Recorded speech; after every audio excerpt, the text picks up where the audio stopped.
وكان الله غفورا رحيما।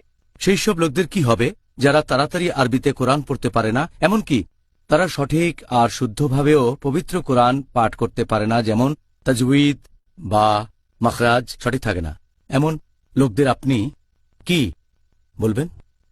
এমন লোকের কথা যদি বলেন যারা ভালো করে কোরআন পড়তে পারে না, তাজউইদ সঠিক থাকে না, এমন বিভিন্ন সমস্যা, আমাদের নবী মুহাম্মদ সাল্লাল্লাহু আলাইহি ওয়াসাল্লাম বলেছেন, এটা আছে সহিহ মুসলিমে খণ্ড নম্বর 1 বুক অফ সালাহ হাদিস নাম্বার 1745। আমাদের নবী বলেছেন, যদি কেউ কোরআন পাঠ করে সঠিকভাবে সঠিক তাজউইদের সাথে, তখন ফেরেশতাগণ তার সাথে থাকবে। কিন্তু যদি কেউ কোরআন পাঠ করতে গিয়ে সমস্যায় পড়ে, সে পাবে দ্বিগুণ পুরস্কার। এখানে ব্যাখ্যা করা হয়েছে একটা পুরস্কার কোরআন পাঠের জন্য, আরেকটা সমস্যায় পড়ার জন্য।